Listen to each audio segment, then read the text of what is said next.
Hey, when 5 out of 10 shows in the list have an ecchi tag on them, you know summer 2020 it's gonna make you sweat. So, today I have compiled a list of 10 anime that you should absolutely keep an eye on next season. If I bleed tonight, if I am sad tonight, I don't have a job to find. And if I work tonight, if I'm so tired tonight, I'll fall asleep when I'm home.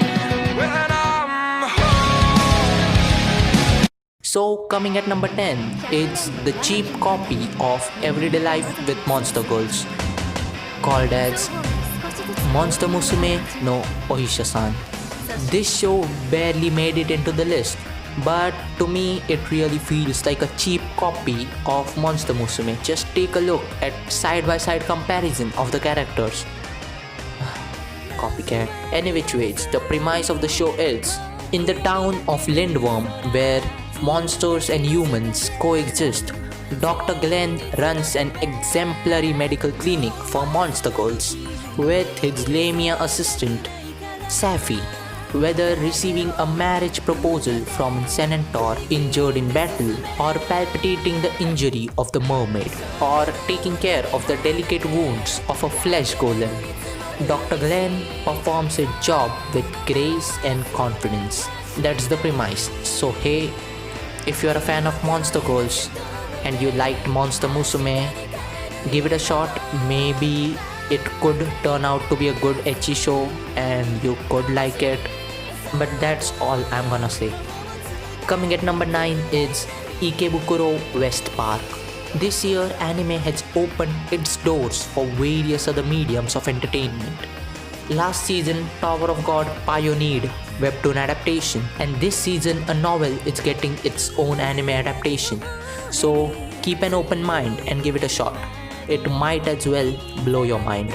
The premise of the show is, the mystery novel series is set in Tokyo's Ikebukuro ward in the eponymous Ikebukuro Westgate Park.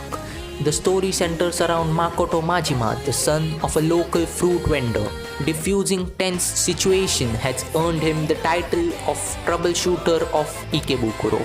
However, the death of his girlfriend and an escalating turf war with a rival gang threaten to be more than Makoto can handle. Whenever Ikebukuro is mentioned, I remember one other show called as Durarara, which really blew my mind. And considering Joey, the anime man himself, sings high praise of this series, it's definitely on my watch list. Coming at number 8 is Kanojo Okurimasu. We might as well accept it. Dating, it's not something otakus are capable of. To solve this major problem, Japan has came up with a really awesome service: rental girlfriends. Sounds gross, right? Because it damages. And I'm not even joking here. What the fuck, Japan? The premise of the show is, dumped by his girlfriend, emotionally shattered, college student Kazuya Kinoshita attempts to fill the void in its heart through a rental girlfriend from a mobile app. Like, could you not be a big freak, okay? Stop. At first, Chizuru seems to be a perfect girl with everything he could possibly ask for. Great looks and a cute, caring personality. Upon seeing mixed opinions on her profile after their first date, Kazuya believes that Chizuru is just playing around with the hearts of men and leaves a negative rating. Angry at her client's disrespect towards her, the complete opposite of Kazuya's first impression, his grandmother is really excited that Kazuya has finally found a serious girlfriend. Unable to tell her the truth, Kazuya and Chizuru are forced into a fake relationship. Okay, not lying, kinda feels like Nisekoi. So if the comedy is done right in this show, it could be a great watch. Coming at number 7, we have Misfit of the Demon King Academy. Okay, let's get this straight. This anime is not for everyone. This is for the isekai lovers, the true isekai trash. So you can skip over it. This could be the next, the time I got reincarnated as slime. Okay, just joking, just joking. Okay, so the premise of this show is the Demon King of Tyranny has defeated humans, spirits, and gods alike. But even the Demon Kings get tired of all the fighting sometimes. Hoping for a more peaceful life, the Demon King decides to reincarnate himself and wakes up 2000 years later. Though he finds the world has become much more peaceful, his descendants have grown a lot weaker and magic is in serious decline. He enrolls himself in the Demon King Academy, and because they can't measure his power, the faculty and other students has regarded Anoth as a misfit. With the support of Misha, the one student that he manages to befriend as a misfit Demon King begins to climb up the demon ranks. Demon King climbing up demon ranks. Okay, Power Fantasy Maniacs, this is a show for you. As for me, I am an isekai power fantasy trash, so I'm definitely gonna watch it. Coming at number 6, we have Peter Grill Kenja no Chikan. So, when the title literally translates into Peter Grill, I wanna have your children, it is bound to get awkward as hell. You know, the ecchi meter is going to get a little off balance of the charts because the female leads doesn't just wanna seduce the main character, they straight up wanna have its children. And if you know the baby making process, if you have watched enough of hentai, this can get a little bit too hot. The premise of the show is the story centers around the peculiar protagonist, the adventurer Peter Grill, the strongest man in the world. While he has a girlfriend named Luvilia, Luvilia still believes that babies are delivered by storks. And in the 2-year relationship, since Peter and Luvilia has not progressed beyond holding hands. In the meantime, various other women such as 2 ogre twins and an elf all want him to have sex with them so they can bear strong children. Peter has to avoid all manner of temptation, all while feeling guilty towards Luvilia. This fantasy world has got elves, ogres, and various other women who straight up wanna peck. So, if it's something in your alley, go check it out. If it's not, you can always skip it. Coming at number 5, we have Dokyu Hentai Exeros. When people said goofing off is not a power, they were fucking lying because hentai is a superpower. This show proves it, okay? The premise of the show is, in a world on the verge of great disaster that began 5 years ago, heroes with the help of a device called Exeros use the power of ecchi and hentai and erotic power to save the planet from libido devouring monsters. Can be summed up as, okay, my pervert acts are justified because it gives me power to kill monsters. Fuck you, quite literally. Done right, it could give many otakus the power of Exeros. So, if you are interested in a good ecchi show, keep an eye out for that. Coming at number 4, we have Gibiate. Quite similar to the situation we are facing in 2020, this anime also has a virus which needs to be beaten.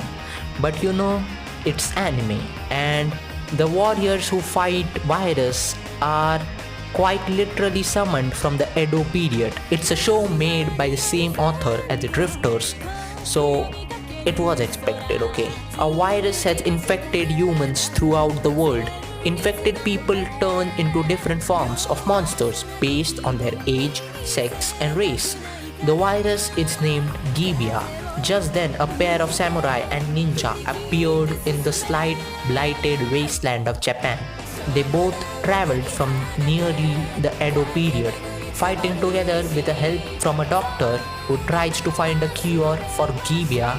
This show sounds really interesting to me. I enjoyed Drifters quite a bit and I have high expectation for this show.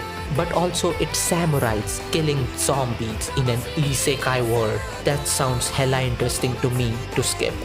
I am watching it and maybe you should too. Taking third place in the list is Decadence. So if you're a fan of Attack on Titan, this anime kinda sounds similar to it. So if you're waiting for the final season of Attack on Titan to air, give this anime a shot. The plot of this show is, many years have passed since humanity was driven to the brink of extinction by the sudden emergence of the unknown life forms called Gadol. Those humans that survived now dwell in a 3,000-meter high mobile fortress called Decadence. Denizens of Decadence fall into two categories. Gears are the warriors who fight Gadol daily, and tankers are those without the skill to fight.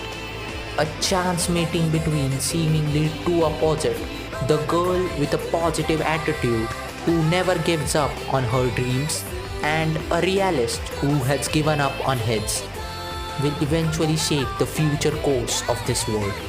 This show has a lot of potential and it could very well go a different route than the masterpiece Attack on Titan. Doesn't that weapon seems kinda similar to ODM gear from Attack on Titan? Who knows? Number 2 in the list is Great Pretender.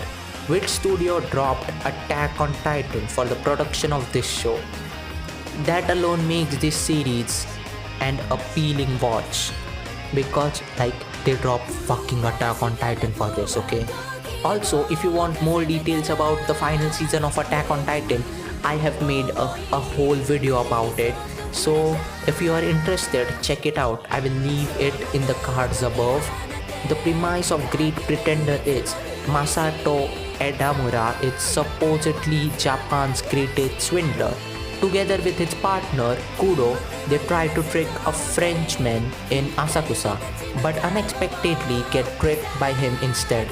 The Frenchman whom they tried to swindle turns out to be a Laurent Treasury, a much higher level of confidence man in control of mafias. Okay, shit's getting real when he has connection with mafia, okay? Edamura is yet to find out what fate awaits him after having engaged in this Frenchman's dirty jobs. Kinda sounds mysterious to me. Hey, I'm a fan of mystery anime, so I'm definitely watching it.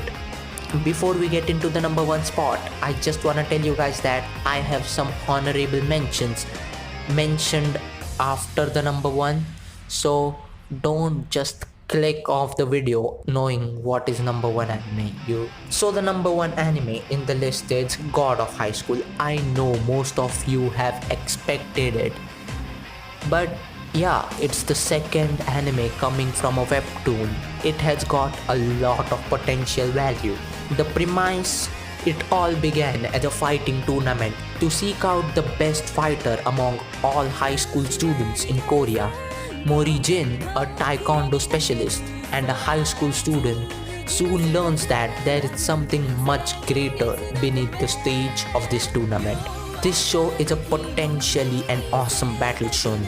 So if you're shonen trash like me, then don't miss it. All that is remaining are the honorable mentions. There are 2 shows that I wanna mention that didn't make it to the list, but I think could be good. First one is Uzaki-chan wa Asobitai, a show about having fun with a lolly girl, and Lapis Relights for all you Love Life fans. So with that, thank you for watching, consider subscribing, and I'll see you in the next video. Anime Rookie signing out.